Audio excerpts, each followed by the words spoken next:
Hello student.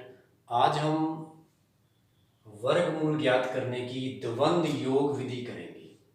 वर्गमूल ज्ञात करने की द्वंद्व योग विधि समझेंगे। द्वंद्व योग जैसे मान लो एक अंक की संख्या है। ये कितने अंकों की संख्या है? एक अंक की संख्या है। तो एक अंक का द्वंद्व क्या होता है? उसकी स्क्वायर। अगर ये दो अंकों की संख्या हो, यदि ये दो अंकों की संख्या हो तो दो अंकों का द्वंद्व क्या होगा? जैसे मान लो 42 है। 42 कितने अंकों की संख्या है? दो अंकों की। तो दो अंकों का द्वंद्व होता है उन दोनों अंकों का गुना इंटू 2 से मल्टीप्लाई कर देंगे उनको, ये हो जाएगा। अब इस प्रकार से द्वंद्व योग विधि है ये वर्गमूल ज्ञात करने की। तो अपने इसमें द्वंद्व योग विधि सीखेंगे, समझेंगे। तो इसमें सबसे पहले हम संख्या के समूह बनाएंगे। दो दो अंकों के समूह बनाने हैं हमने। सबसे पहले देखिए आप यहाँ स्टूडेंट, यहाँ देखिए आप, हमारी संख्या है 16 97 44 है। 16 97 44 दो दो अंकों के समूह बनाने हैं हमने। पीछे से समूह बनाना शुरू करना है वर्गमूल में। तो दो अंकों का समूह एक हो गया, फिर दो अंकों का समूह एक हो गया, और फिर दो अंकों का समूह एक हो गया। इनमें से प्रथम जो बाएं से प्रथम समूह है उसको हमने द्वितीय खंड में लगाना है, और बाकी शेष अंक तृतीय खंड में लगा देने हैं। तो इस प्रकार से इसका संकेत लिखना बहुत जरूरी है। वर्गमूल में संकेत लिखना बहुत ही जरूरी है। तो संकेत साथ के साथ हम लिखते जाएंगे और ये सवाल वर्गमूल विधि से समझते जाएंगे। तो ध्यान दें स्टूडेंट, अब इस सवाल को करने के लिए हम सबसे पहले संख्या के हमने कितने समूह बनाए हैं, संख्या में कितने समूह है, ध्यान दें आप, 3। कितने कितने अंकों का समूह बनाया है? दो दो अंकों का समूह। दाएं से चलते हुए बाएं की तरफ समूह बनाए हैं। कितने समूह हो गए? 3 समूह हो गए। यदि जितने समूह होते हैं उतना ही हमारा वर्गमूल में अंक होते हैं। तो अतः हमारे वर्गमूल में कितने अंक होंगे? 3 अंक होंगे। हमारे वर्गमूल में कितने अंक होंगे? 3। वर्गमूल में मतलब जो हमारा आंसर आएगा वो कितने अंकों की संख्या होगी? 3 अंकों की संख्या होगी। जो हमारा आंसर आएगा वो कितने अंकों की संख्या होगी? 3 अंकों की संख्या होगी। तो आइए अपने इसको शुरू करते हैं। तो बाईं तरफ से हमने शुरू करना है, जैसे कि पहले समूह से। तो ध्यान दें, बाईं तरफ से जब शुरू करेंगे तो क्या लिखा हुआ नजर आ रहा है आपको? 16 लिखा हुआ नजर आ रहा है स्टूडेंट। तो 16 का में अब हम देखें 16 में किसका पहाड़ा पढ़ेंगे हम? 3 का पढ़ते हैं। तो जो पहाड़ा पढ़ना है पहली स्थिति में जो पहाड़ा पढ़ना है उसको वहीं तक पढ़ना है हमने। तो मान लो 3 पढ़ते हैं तो 3 का पहाड़ा 3 तक ही पढ़ेंगे। तो 3 तिया 9, मतलब 3 तक पढ़ेंगे तो बहुत कम है। अब हम 5 तक पढ़ते हैं, 5 का पहाड़ा लेते हैं। तो 5 का पहाड़ा 5 तक पढ़ेंगे तो 5 5 25। 3 इससे बहुत कम है, 5 का पहाड़ा लेते हैं तो 25 इससे बड़े हो जाएंगे। तो इसका मतलब हम पहाड़ा कहाँ तक पढ़े? 4 का पहाड़ा लें, और जो पहाड़ा लेंगे उसको वहीं तक पढ़ना होगा। जो टेबल लेंगे वो वहीं तक पढ़ी जाएगी। अब ध्यान दें, 4 लिया हमने तो 4 का वर्ग 16 में से घटा देंगे। तो 16 पहले समूह में से 4 का वर्ग घटाएंगे। 3 का वर्ग नहीं घटाएंगे क्योंकि 3 का वर्ग 9 होता है, काफी कम रह गया। 5 का वर्ग 25 16 से अधिक हो गया, तो इसलिए हमने कौन सा वर्ग घटाया है? 4 का वर्ग। तो 16 में से 4 का वर्ग घटाएंगे तो आपको पता है 4 का वर्ग क्या होता है स्टूडेंट? 4 का वर्ग, 4 की स्क्वायर क्या होती है? 16। तो 16 में से 16 घटाएंगे तो कितना आएगा? 0 आएगा। तो ध्यान दें, 0 आएगा हमारे पास। 16 में से 16 घट के 0 आएगा। 0 को हम 9 से पूरब यहां लिख देते हैं। क्या लिया था हमने?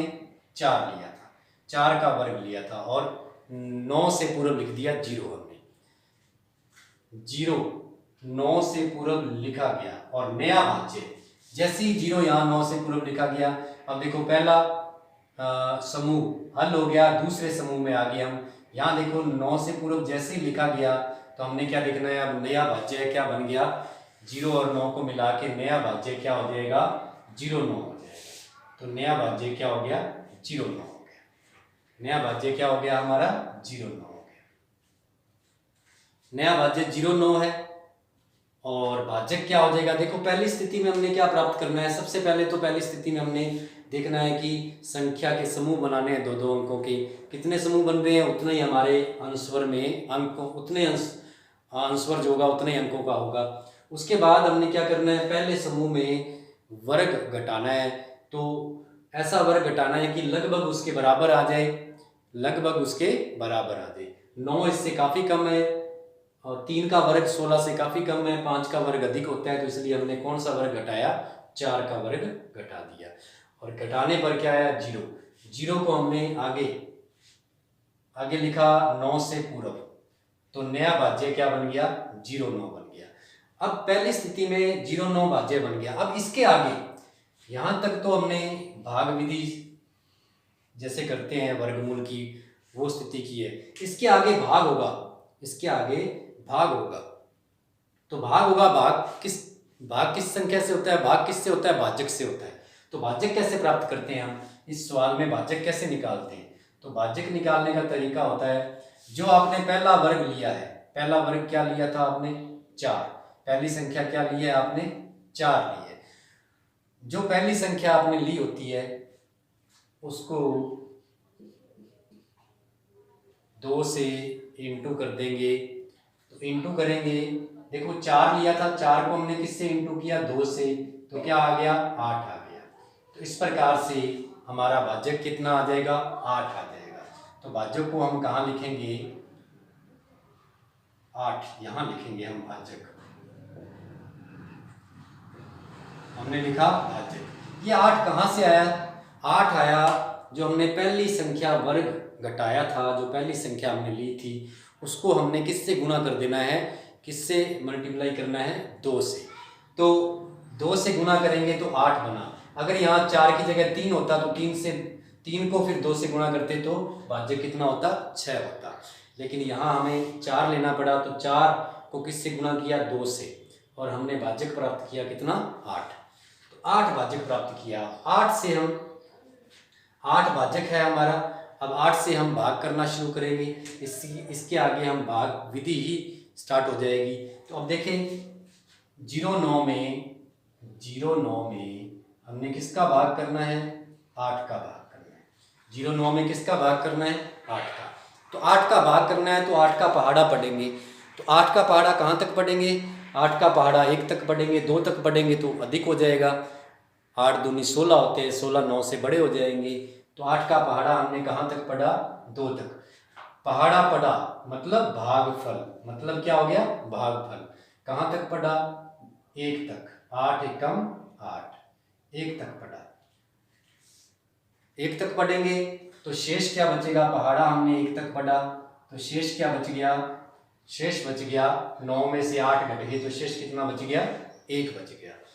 तो 1 को हमने कहाँ लिखना है, ध्यान दें, ये जो शेष बचता है उसको हमने अब कहाँ लिखा, उसके आगे वाली संख्या 7 है, 7 से पूर्व लिख दिया 1, शेष लिख दिया। जैसे 7 से पूर्व 1 लिखा तो 1 और 7 मिलकर क्या बन गया, 17 बन गया। मतलब नया भाज्य क्या हो गया, 17 हो गया। नया भाज्य क्या हो गया, 17। नया भाज्य 17 है। अब इसके आगे यहाँ तक नया भाज्य 0,9 था, उसका संशोधन नहीं किया हमने, लेकिन जब भाग विधि शुरू हो जाएगी तो हर बार नए भाज्य का संशोधन करना पड़ेगा। अब संशोधित करेंगे इसको, तो संशोधित करते हैं तो देखें आप, द्वंद्व लिखा है, द्वंद्व योग विधि, तो संशोधित में द्वंद्व का काम होगा। अब 17 का संशोधित क्या होगा, इसमें से द्वंद्व घटाना होगा। तो अपने देखते हैं दूसरे खंड में जो हमारा भागफल है, वर्गमूल अंक है, क्या है, वर्गमूल अंक 1 है। भाग करने के लिए हमने जो 1 लिया था, पहाड़ा पड़ा था, पहला भागफल जो है हमारा जो पहला भागफल है उसका द्वंद्व घटाएंगे नए भाज्य में से, 17 में से उसका द्वंद्व घटाएंगे। तो 1, ये क्या है, 1 अंक है 1, तो 1 का द्वंद्व क्या होगा, उसकी स्क्वायर। तो इसमें से क्या घट जाएगा, 1 की स्क्वायर। 1 की स्क्वायर क्या होती है, 1 होती है। तो 17 में से 1 घट जाएगा तो क्या बचेगा हमारे पास, 16। क्या बचेगा 16 बचेगा। तो इसका मतलब नया भाज्य क्या हो गया 16 हो गया, संशोधित भाज्य क्या हो गया 16। अब 16 में 8 का भाग करेंगे, तो 16 में 8 का भाग करेंगे, तो 8 का भाग करेंगे तो आपको पता है कि 8 का पहाड़ा हम 2 तक पढ़ेंगे, तो 8 दूनी 16, 2 तक पढ़ दिया हमने। तो शेष कितना बचेगा आपको पता है, 16 में 8 का पहाड़ा पढ़ेंगे तो शेष क्या बचेगा 0। अब 0 को कहां लिखेंगे 4 के पूर्व, तो 4 के पूर्व लिख देंगे 0 को। तो इस प्रकार से अब ध्यान दें हम कि हमारे वर्गमूल में कितने अंक चाहिए थे हमें, क्योंकि 3 समूह बने हैं तो कितने अंक चाहिए थे 3, तो हमारे पास 3 अंक पूरे हो गए, 4, 1 और 2। तो जब वर्गमूल में 3 अंक पूरे हो गए, 3 अंक पूरे, अब वर्गमूल में कितने अंक पूरे हो गए, तीनों अंक हमें मिल गए। पहले 4 लिया था हमने यहाँ देखो, उसके बाद 1 लिया था यहाँ भाग में भागफल, फिर भागफल क्या लिया हमने 2 लिया। तो इस प्रकार से हमारे 3 अंक पूरे हो गए। तो अब अंतिम शेष निकालना है हमने, तो अंतिम शेष कैसे निकालते हैं, द्वंद्व घटा के ही अंतिम शेष निकलेगा। तो अंतिम शेष देखिए कैसे निकालेंगे। अब हमारे पास संख्या नया भाज्य क्या बना है 0,4 बना है, तो 0,4 में से अब कितने अंकों का द्वंद्व घटाएंगे, देखो 1 और 2 कितना हो गया 12, 12 का द्वंद्व घटाएंगे, 12 का द्वंद्व घटाएंगे, 0,4 में से 12 का द्वंद्व घटाएंगे। तो अब 12 कितने अंकों की संख्या है 2 अंकों की, 12 2 अंकों की संख्या है। तो इसका मतलब ये हो गया कि 2 अंकों की संख्या का द्वंद्व क्या होता है, उन दोनों अंकों को आपस में गुणा करना है और साथ में किसका गुणा करना है 2 का। इस प्रकार से 4 माइनस 4 को 2 को 4 से किया, 2 को 2 से किया 4 एकम 4 मतलब 0। अब एक बार फिर क्या आ गया 0 आ गया, अभी भी हमारे पास 4 बचा हुआ है, तो पुनः एक बार और अंतिम शेष के लिए घटाते हैं हम। तो 0,4 में से पुनः एक बार और 0,4 है। अब क्या घटाएंगे, देखें आप यहाँ पे अकेली संख्या 1 का द्वंद्व हम घटा चुके हैं, अकेली संख्या 1 का द्वंद्व हम घटा चुके हैं। उसके बाद अकेले 1 का द्वंद्व घटा दिया हमने यहाँ पे, उसके बाद देखो 1 और 2 दोनों को मिला के हमने द्वंद्व यहाँ घटा दिया। उसके बाद क्या बच गया, देखो 1 अकेले का द्वंद्व घटा दिया, 1 और 2 दोनों का द्वंद्व घटा दिया, मतलब 1 अकेले का द्वंद्व और 1 और 2 दोनों का द्वंद्व घट गया। अब किसका बच गया अकेले 2 का द्वंद्व, तो अकेले 2 का द्वंद्व, किसी एक संख्या का द्वंद्व क्या होता है उसकी स्क्वायर, किसी एक संख्या का द्वंद्व क्या होता है उसकी स्क्वायर। तो 4 माइनस 2 की स्क्वायर क्या होती है 4, तो अंतिम शेष क्या आएगा 0। हर वर्गमूल वाले सवाल में अंतिम शेष क्या आएगा 0 आएगा। और इसी प्रकार से द्वंद्व विधि से अगर करेंगे तो द्वंद्व भी यहीं अंतिम में जाके खत्म होगा। जैसे 1 से शुरू हुआ और फिर 2 अंकों का द्वंद्व, फिर लास्ट 1 अंक का द्वंद्व। तो इसको एक बार और रिपीट कर लेते हैं, फिर एक और सवाल, फिर प्रैक्टिस के लिए सवाल करेंगे हम। तो ध्यान दें, पहले हम संख्या के समूह बनाएंगे दाएं से बाएं की ओर, 2-2 अंकों के समूह बनाएंगे। जितने समूह बनते हैं यहाँ देखो 2 अंकों का एक समूह, दूसरा समूह, तीसरा समूह, जितने समूह बनते हैं उतना ही हमारे जो आंसर आएगा उसके अंक होंगे। तो देखिए आप यहाँ वर्गमूल के अंक, अतः वर्गमूल में हमारा जो इस सवाल का आंसर है वर्गमूल, इस संख्या का वर्गमूल द्वंद्व योग विधि से इस संख्या का वर्गमूल क्या आया 412। तो वर्गमूल में कितने अंक हैं, देखो 1 2 3 अंक हैं। क्यों, क्योंकि संख्या के कितने समूह थे 3 समूह। यदि 4 बनते तो वर्गमूल 4 अंकों की संख्या होती। अब ध्यान दें, संख्या के 3 समूह है तो अतः वर्गमूल में कितने अंक हो गए 3 अंक हो गए। अब बाईं तरफ से शुरू करना है, पहला समूह लिख दिया हमने, तो पहले समूह में ऐसी संख्या का पहाड़ा पढ़ना है, मतलब ऐसी संख्या का वर्ग घटाना है जो लगभग बराबर आ जाए। तो 16 में 3 का वर्ग घटाएंगे तो काफ़ी कम है, 5 का घटाएंगे तो अधिक हो जाएगा, 25 बड़ा हो जाएगा 16 से, इसलिए हमने 4 का वर्ग घटाया तो शेष क्या बचा 0। शेष 1 2 5 7 कुछ भी बच सकता है, लेकिन यहाँ 16 में से 16 घट गया इसलिए 0 बचा। 0 को हमने अगले खंड में, तृतीय खंड में 9 के पूरक में लिख दिया, जैसे कि यहाँ लिखा हुआ 9 के पूरक में लिखा। जैसे 9 के पूर्व में लिखा तो नई संख्या बन गई, क्या बन गई? 09। अब देखें आप पहले ही स्थिति में सिर्फ वर्ग घटाना है, उसके बाद भाग शुरू हो जाएगा। जैसे ही पहली स्थिति में वर्ग घटाया तो जिस संख्या का वर्ग घटाया है उस संख्या को 2 से गुणा करके क्या बनता है? भाजक बनता है। जिस संख्या का वर्ग घटाया है हमने उसको 2 से गुणा करके क्या बनता है? वर्ग बनता है, भाजक बनता है। तो हमने किसका वर्ग घटाया? 4 का। 4 को 2 से गुणा करके हमने क्या प्राप्त किया? भाजक। क्योंकि भाग करना है, इसके आगे भाग शुरू हो जाएगा, भाग के लिए भाजक चाहिए। तो जो वर्ग घटाया था उसको 2 से मल्टीप्लाई करके क्या आया? 8 आया। तो 8 हमारा अब इस सवाल में भाजक है। 8 हमारा इस सवाल में क्या है? भाजक है। भाजक कैसे आया? जो वर्ग घटाया था, 4 का वर्ग घटाया था पहली स्थिति में, यहाँ से भाग शुरू हुआ है वर्गमूल, तो जो वर्ग घटाया था उसको 2 से मल्टीप्लाई मतलब 8। 8 हमारा क्या आया? भाजक आया। अब आगे भाग शुरू हो जाएगा।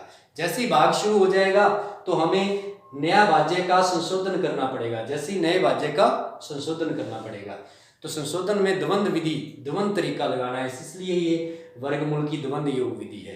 तो ध्यान दें आप, 8 भाजक आया तो अब 8 का पहाड़ा किस में पढ़ना है? 9 में। 8 का पहाड़ा किस में पढ़ना है? 9 में। तो 8 का पहाड़ा कहाँ तक पढ़ेंगे? 1 तक। 2 तक तो अधिक हो जाएगा, 1 तक पढ़ेंगे तो 8 एकम 8। कितना शेष बचेगा 9 में से? 1। अब इस 1 को कहाँ लिख दिया? अगले अंक के, यहाँ देखिए आप, अगले अंक के पूर्व में। 17 बन गया। अब 17 तो बन गया नया भाज्य। क्यों?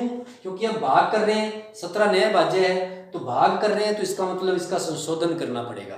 तो संशोधित करना है तो 17 में से पहला भाजक जो है हमारा, पहला भागफल क्या है ये देखना है हमें। पहला भागफल क्या है? 1। 1 का द्वंद घटाएंगे और एक अकेली संख्या का द्वंद उसकी क्या होती है? स्क्वायर। तो 1 का स्क्वायर घटा दिया, क्या बच गया? 16। अब 16 में फिर 8 का भाग करेंगे। अब 8 का ही भाग करते जाना है। अब 8 का भाग करेंगे तो 8 दूनी 16। 2 आ गया भागफल, यहाँ 2 लिख दिया। अब शेष कितना बच गया? 0। 0 को 4 के पूर्व लिखा। अब हमने देखा कि हमारे 3 अंक पूरे हो गए। जैसे ही हमारे 3 अंक पूरे हो गए तो अब अंतिम शेष निकालना है। तो अंतिम शेष निकालना है तो अंतिम शेष में पहले तो 0,4 बचा हुआ है। तो 0,4 में देखो किसका द्वंद घटाएंगे? एक अकेले का द्वंद हम घटा चुके हैं। अब 1 और 2, 2 संख्याएं बन गई। यहाँ पे भाग करने के बाद 2 संख्याएं बन गई, 2 अंकों की संख्या बन गई। अब 2 अंकों की संख्या 12 है तो 12 का द्वंद घटाएंगे, मतलब 2 अंकों की संख्या का द्वंद, उन दोनों को किससे गुणा करना होता है? 2 से। तो 2 अंकों की संख्या का द्वंद आ जाता है। अब 12 2 अंकों की संख्या है तो 12 को किससे गुणा करेंगे? मतलब 12 को नहीं, इन दोनों अंकों को, इकाई और दहाई को, 1 और 2 का गुना और साथ में 2 का गुना, तो इसका द्वंद आ जाएगा। तो द्वंद 4 में से घटाया तो 0 आया, क्योंकि 2 दूनी 4 और 1 4। तो अब 0 फिर लगाया यहाँ पे, फिर नया भी 4 बन गया। अब आगे से एक अकेले अंक का द्वंद घटा चुके हैं, दोनों का इकट्ठा भी घटा चुके हैं यहाँ पे। अब लास्ट अकेले अंक का द्वंद बच गया। तो लास्ट अकेला अंक 2 है, 2 की स्क्वायर कर देंगे, अकेले अंक का द्वंद उसकी स्क्वायर होती है। तो इस प्रकार से 0 आ गया। अब ध्यान दें आप, इसको आराम से देखें, उतारें इसको एक बार। अब प्रैक्टिस में ये 3 सवाल करके देखेंगे। जैसे ये पहली संख्या है, इसमें कितने समूह बन रहे हैं? 3 समूह बन रहे हैं। तो हमारा जो आंसर आएगा वो 3 अंकों की संख्या होगी। अब आगे सवाल, इसमें भी कितने समूह बन रहे हैं? 3। तो हमारा जो आंसर आएगा वो 3 अंकों की संख्या। यहाँ कितने समूह बन रहे हैं देखते हैं। यहाँ 3 समूह पूरे और एक यहाँ आगे 0 लगा लेंगे हम। इस प्रकार से यहाँ 4 समूह हो गए और यहाँ भी 4 समूह हो जाएंगे। तो इस प्रकार से ये चारों सवाल हम प्रैक्टिस में लेंगे। पहले यही सवाल करना है आपने और संकेत भी लिखना है। तो इस 3 सवालों को प्रैक्टिस में लेना है आपने।